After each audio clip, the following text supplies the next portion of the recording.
ध्वनि के साथ सूत्र का प्रारंभ करेंगे। ओंकार की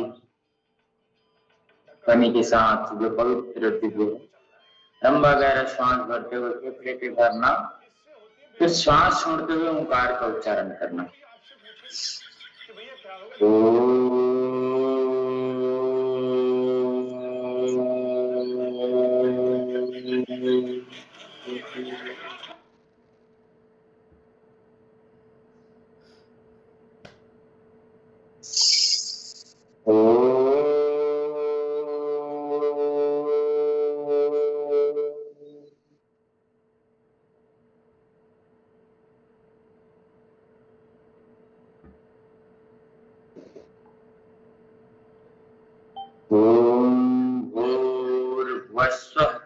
तत्सवितुर्वरेण्यं भर्गो देवस्य धीमहि धियो यो नः प्रचोदयात्।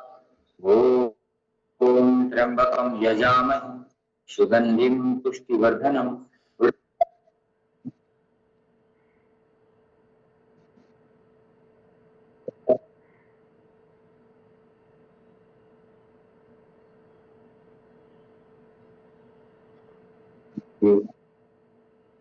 धीरे से दोनों हाथ रख करके शरीर पे आत्मा पे ताकत ठीक से। मैंने रब थेरेपी बताया था,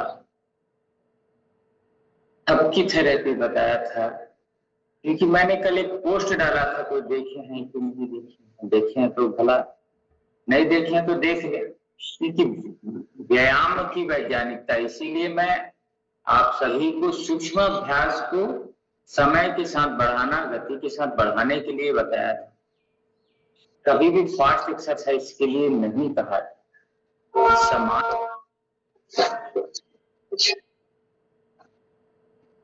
जितना कर लें, व्यायाम और योग में यही अंतर है कि क्षमता के अनुसार योगाभ्यास करें, जिससे संपूर्ण अंग का पूरा विकास हो।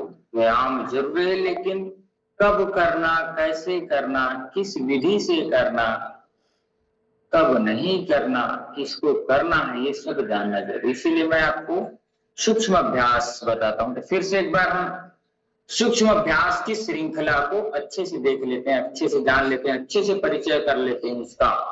सूक्ष्म अभ्यास के साथ मैं आपको बताते जाऊंगा कि क्या क्या बातें होती हैं व्यायाम में, क्या नहीं होती। चलिए, कमर गर्दन सीधे करके बैठना, मुख पे चेहरे पे प्रसन्नता का भाव रहे।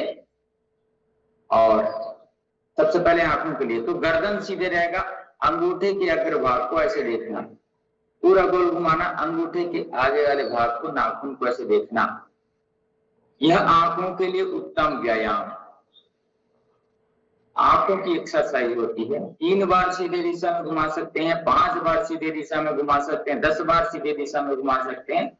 फिर उसके विपरीत 3 बार सीधे दिशा में घुमाए तो 3 बार उल्टे दिशा में घुमाना, 10 बार उल्टे दिशा में घुमाना है तो 10 बार सीधे दिशा में घुमाना। समय के अनुसार और अपनी क्षमता के अनुसार करना। कम से कम 3 बार अपनी ओर आते हुए देखना, दूर जाते हुए देखना, अंगूठे को अपनी ओर आते हुए देखना, दूर जाते हुए। ये आंखों का अभ्यास। आंखों का अभ्यास आपको और बताया था, नाक के अग्रभाग को देखना ऐसे, यह भी अच्छा आंखों के लिए अभ्यास है। भ्रिकुटी मध्य पे जहां पे हम तिलक लगाते हैं, यहाँ पे भी देखना, दोनों आंखों से एक साथ, ये भी आंखों के लिए अच्छा अभ्यास।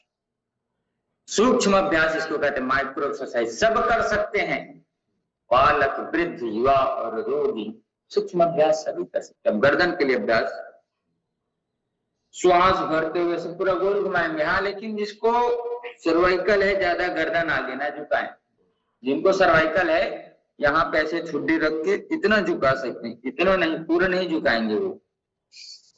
जिनको सर्वाइकल है मतलब पीछे गर्दन में खिंचाव है, पीछे की नसें खिंची हुई हैं, तो आपको उस स्थिति में ज्यादा आपको गर्दन आगे करने का नहीं। 3 बार सीधे दिशा में घुमाने के बाद 3 बार विपरीत दिशा में घुमाना, आराम आराम से, किसी भी प्रकार का कोई जल्दबाजी नहीं है। अभी हम व्यायाम के लिए समय निकालेंगे, पूरा समय व्यायाम पे, योग पे। पीछे झुकाने वाला अभ्यास सर्वाइकल वालों के बहुत अच्छा हो।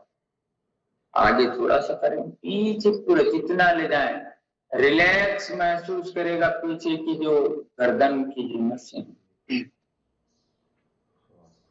अब उसके बाद बताता हूं मैं आपको हमेशा हाथों के लिए अभ्यास। हाथों में भी ऐसे शेर की तरह पंजा बनाएंगे आधा,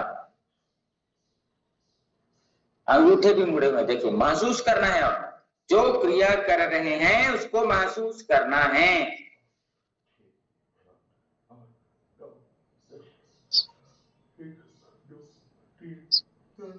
ऐसे सांसों के साथ, श्वासों के साथ, और मन को प्रसन्न रखना, चित्त को साथ। ये हो गया। अब पूरा श्वास लेते हुए मुट्ठी बंद करेंगे, श्वास छोड़ते हुए खोलना, क्योंकि आया तो श्वास बंद हो गया। बोले श्वास लिए श्वास छोड़े, श्वास लिए श्वास छोड़े, श्वास लिए श्वास छोड़े, श्वास लिए श्वास छोड़े। इस प्रकार का अभ्यास अत्यधिक व्यायाम से सभी को बचना चाहिए। कोई कहते हैं 30 मिनट, कोई कहते हैं 45 मिनट, 45 मिनट, कोई 20 मिनट।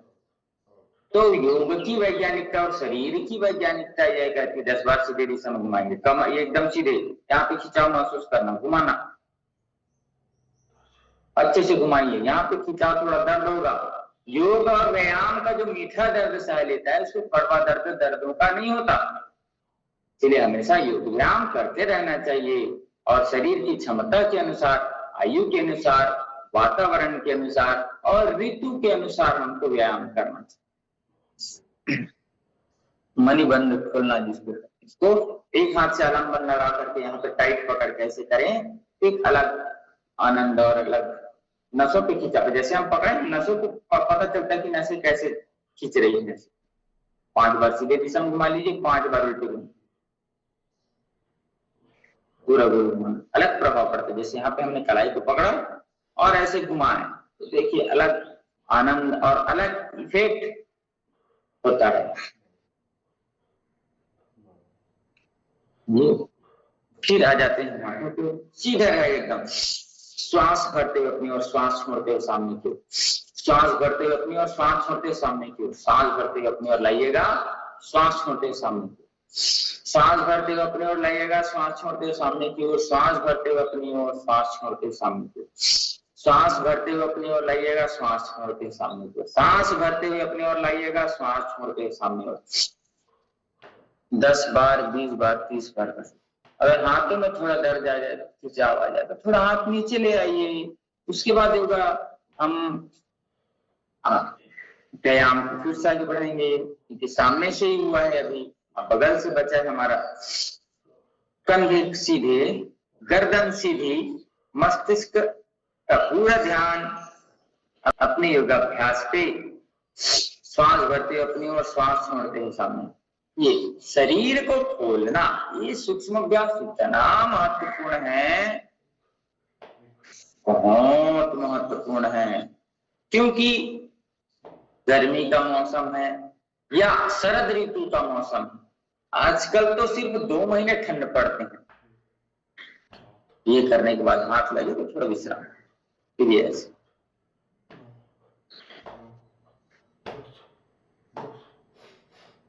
आजकल के जीवनचर्या से और हमारे रहन सहन के कारण, हमारे उपयोगिता के कारण वातावरण में लगभग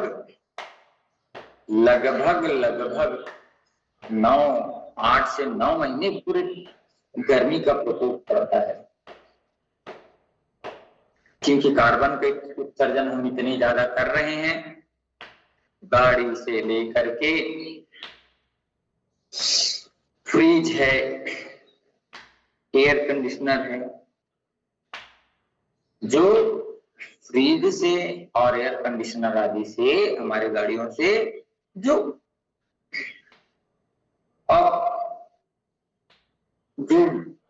प्रदूषित तो कहा जाए गैस निकलती है, वह गैस हमारे ओजोन परत के लिए नुकसानदायक है और वही गर्मी बढ़ाता है। कार्बन को उत्सर्जन हम इतना करते हैं, जैसे हवाई जहाज इतना ज्यादा चलते, इतना ज्यादा गाड़ियां चलाते हैं, पीछे पूरा खींचना ताकत के साथ, श्वास छोड़ते सामने, पीछे पूरा खींचेगा श्वास के साथ और श्वास के साथ सामने। सूक्ष्माभ्यास, देखने में छोटा लगे घाव करे गंभीर। वाह वाह, क्या मजा आ जाता है करने से, और शरीर खुश भी हो जाता है। अरे वाह बढ़िया, कुछ काम करा रहा है और ज्यादा मुझे थका भी नहीं रहा है। ऐसे अब ऐसे बैठे तो कंधे घुमाना, ऐसे 10 बार सीधे दिशा में कंधे घुमाना। तो बता रहा था गर्मी के समय में ज्यादा व्यायाम नहीं करना चाहिए, सूक्ष्म अभ्यास कर लीजिए। बड़े फास्ट एक्सरसाइज है ना, देख करके करना चाहिए। इसी को अगर आप समय बढ़ा करके करें, 10-10 बार 20-20 बार, मैं करा रहा हूं तो 20 बार 30 बार 50 बार करेंगे ना, तो बैठे बैठे आपका पूरा शरीर एकदम एक्टिवेट हो जाएगा। आपको खड़े होकर के जुम्बा एरोबिक्स करने की भी जरूरत नहीं होगी, क्योंकि मैं किसी भी चीज का आप सभी को निचोड़ बताने की भरपूर कोशिश करता हूं, क्योंकि आपको निचोड़ मिलेगी। निचोड़ जरूरी है।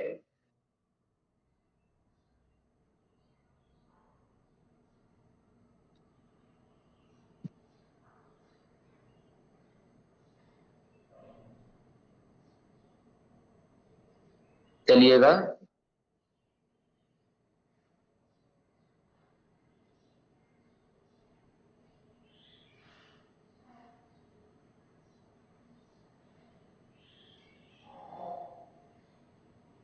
हरिओम। चलिए, किसी भी चीज का निचोड़ देना ज्यादा अच्छा है। जो अच्छी चीज है उसको अपन पकड़े तो ज्यादा अच्छा है। दाएं हाथ से बाएं हाथ को ऐसे पकड़ लेना, ये बाएं हाथ से दाएं हाथ की कलाई को, दाएं से बाएं की कलाई को, या फिर उसको कोई नहीं पकड़ सकता तब ये है बिगिनर्स के लिए ये। या तो फिर यहाँ पकड़ सकते हैं तो कंधे को पीछे, सर के पीछे ले जा करके खींचना।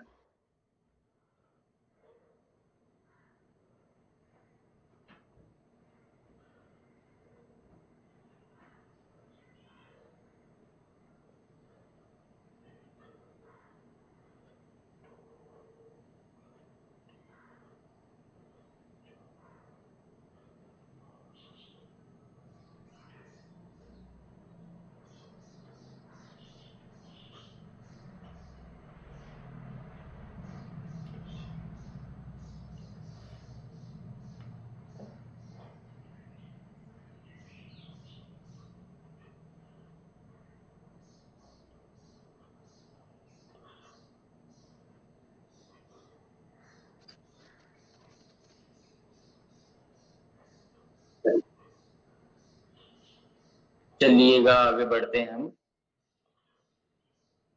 कुछ समस्याएं, जीवन में समस्याएं आती जाती रहती हैं, समस्याएं ही जीवन है। इन्हीं सबको तो चल करके अच्छे से निपटाना ही तो जीवन है, संपन्न करना। तेरे हाथ खुल गए, कंधे खुल गए, थोड़ा सा कमर को खोल, ऐसे जब घूमते हैं तो 5 सेकंड तक रुकना। ये कमर की ट्विस्टिंग बहुत जरूरी है, नहीं तो कमर में स्टिफनेस आ जाता है, वात भर जाता है। वात संचय होने से दर्द होता है। ऐसे वात मतलब वायु, वायु ऐसे रोज करना। आप दोनों पैर सामने खोल कर किए जाने के। चलिएगा, सबसे पहले उंगलियों के लिए अभ्यास, और उंगली नमन कहते हैं। तो गर्मी के मौसम में अब शरद के ऋतु में देख करके हमको व्यायाम करना चाहिए। ठंड के दिन में थोड़ा ज्यादा कर सकते हैं, और गर्मी के दिनों में बच करके करना है। कोई कहता है 20 मिनट, कोई 25 मिनट, लेकिन हाँ, वैज्ञानिकता व्यायाम की कहती है, आयुर्वेद के शास्त्रों में हमारे महर्षियों ने बताया है। अब आगे पीछे करेंगे समझो, कि जब बगल में या माथे पर पसीना आ जाए उसके बाद हमको धीरे धीरे अभ्यास को, व्यायाम को रोक देना चाहिए, कम कर देना चाहिए, विश्रांति दे देना चाहिए। और मैंने पहले भी बताया है कि योगाभ्यास से और व्यायाम से शरीर थका है तो उसको विश्राम जरूर देना है। अगर आप विश्राम नहीं देंगे तो बहुत नुकसान है। तो विश्राम जरूरी। गोल घुमाना, इसको पंजे को ऐसे गोल घुमाइएगा, पूरे महसूस करना है जो हलन चलन शरीर को पैरों को। व्यायाम के बाद पूरे शरीर को थोड़ा मलना चाहिए, ज्यादा व्यायाम करो ऐसे मलना चाहिए जिससे रक्त संचरण अच्छा हो। पूरे शरीर की मालिश करना चाहिए, थोड़ा ऐसे मलना चाहिए, रक्त जैसे हम नहाने के समय करते हैं रक्त संचरण अच्छा होगा। जो मांसपेशी हल्का फुल्का खिंची होगी ना, वह मांसपेशी अपने जगह पे स्थिर हो जाता है। चलिए, दोनों पैरों को टकराना, उसके बाद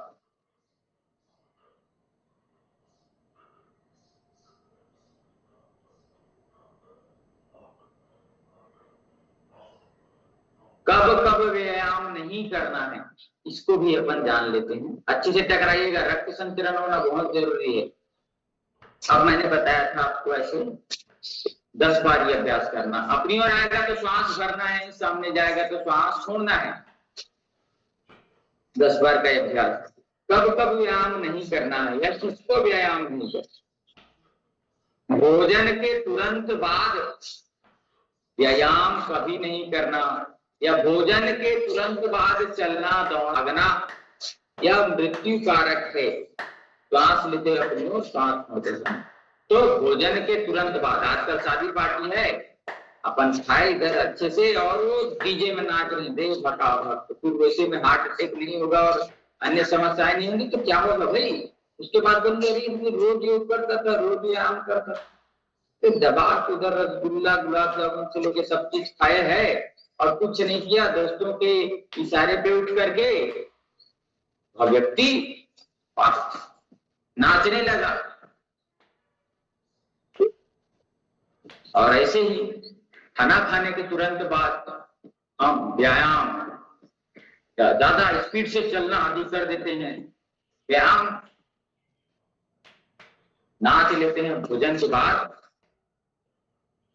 नाचना या व्यायाम करना मतलब वही है। तो एसिड रिफ्लेक्शन होता है, शरीर की ऊपर की ओर एसिड बढ़ने लगता है, फूड फाइट पेशी रहता है, फिर वो जलन होता है, खट्टी रकारे जो होती है, जलन होता है सीने पे, छाती पे। तो यह अच्छा अभ्यास नहीं करना है। बच करके रहना, देख करके, सारी चीजों को समझ करके ही हमको करना चाहिए। हर चीज की वैज्ञानिकता होती है, वैज्ञानिकता पे ही पूरा जीवन चल रहा है, उस वैज्ञानिकता को समझना चाहिए।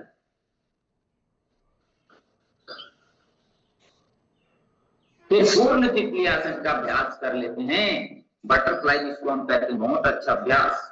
और एसिड रिफ्लेक्शन बार बार बार बार होते रहेगा तो हमारे अतड़ियों को, जो हमारी आहार नाल को, वह जला देता है।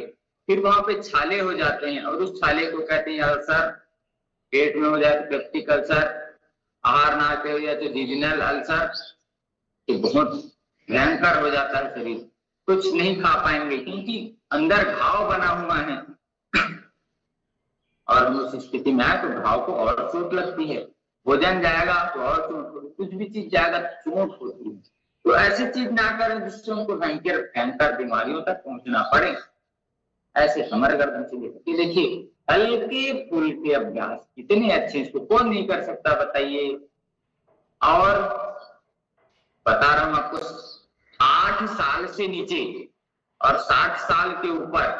एक बार और बता देता हूं, 8 साल के नीचे वाले बच्चे, जो 8 वर्ष से कम के बच्चे और 60 साल के अधिक वाले बुजुर्गों को अत्यधिक व्यायाम की जरूरत नहीं है, उतना व्यायाम की जरूरत, उनके लिए मालिश हो जाए तो बहुत अच्छा होता है।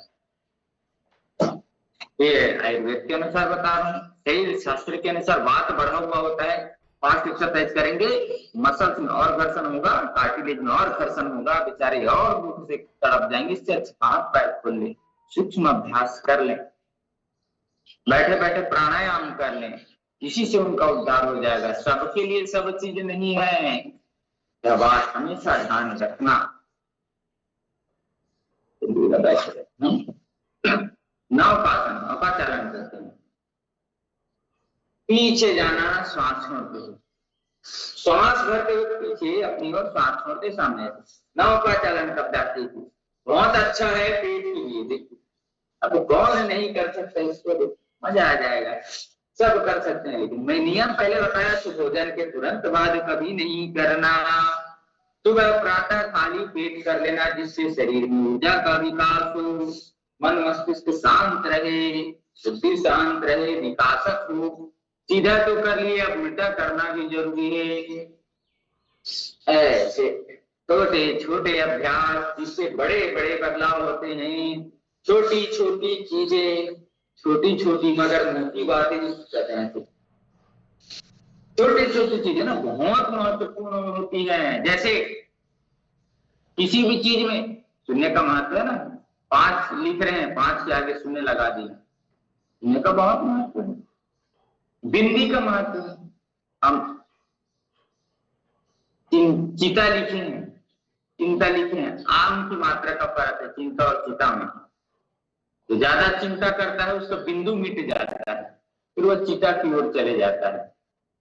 तो ऐसा काम नहीं करें, आराम से रहें, मन को प्रसन्न रखें, वैज्ञानिकता पूर्वक विधि के साथ, जो नियम है उसके साथ व्यायाम जरूर करें। हमने किया अभी नाव का चालन का अभ्यास, अब हम करेंगे दही मंथन का अभ्यास। दही बिलोइए अच्छे से, और खट्टा दही नहीं खाना चाहिए, इससे एसिडिटी बढ़ती है। सामान्य दही 1-2 दिन का दही है वह खाना, जिससे प्रोबायोटिक ठीक रहे। शरीर के लिए प्रोबायोटिक बहुत जरूरी है, गट हेल्थ के लिए। एक आगे एक पीछे, ऐसे ऐसे तो शरीर की क्षमता के अनुसार हमको ऐसे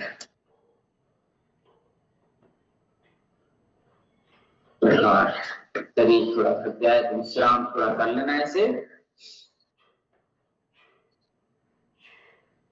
और किनको व्यायाम नहीं करना। अब थोड़ा सा बैठ करके बैठे हैं तो दाएं से बाएं घुटना, और जो हाथ ऊपर जाए उसको देखना, ऐसे कर लीजिए।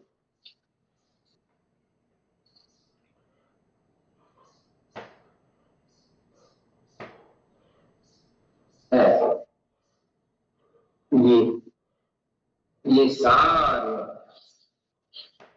कितने हल्के फुल्के हैं, बैठे बैठे एक जगह पर है, आपको किसी की जगह जाने की आवश्यकता नहीं है।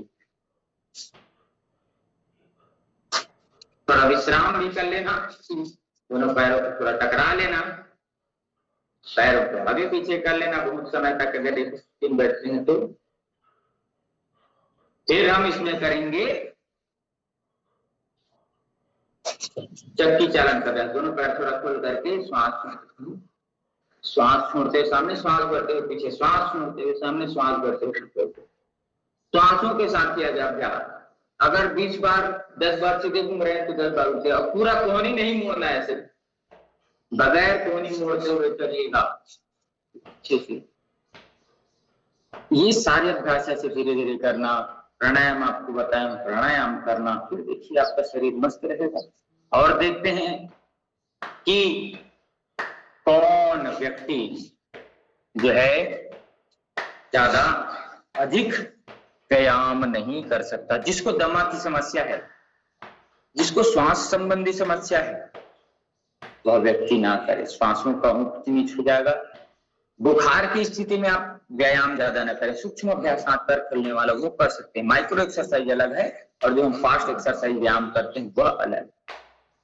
रक्त पित्त है, कहीं से रक्त आदि बह रहा हो, तब की स्थिति में आपको नहीं करना है। ज्ञानेंद्रियों और कर्मेंद्रियों में कमजोरी है, तब नहीं करना है। आपको हमेशा कुछ समस्या रहे तो नहीं करना है। सूक्ष्म अभ्यास प्राणायाम करके अपनी जीवनी शक्ति को बढ़ा लेना है। यह पहले भी बताया था, प्राणायाम करके।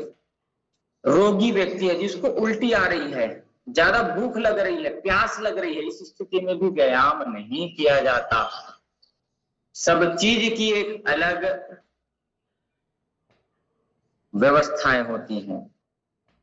तो इन सब चीजों को, कभी भी गुस्सा आ रहा है, क्रोध में है, शोक में है, भय की स्थिति में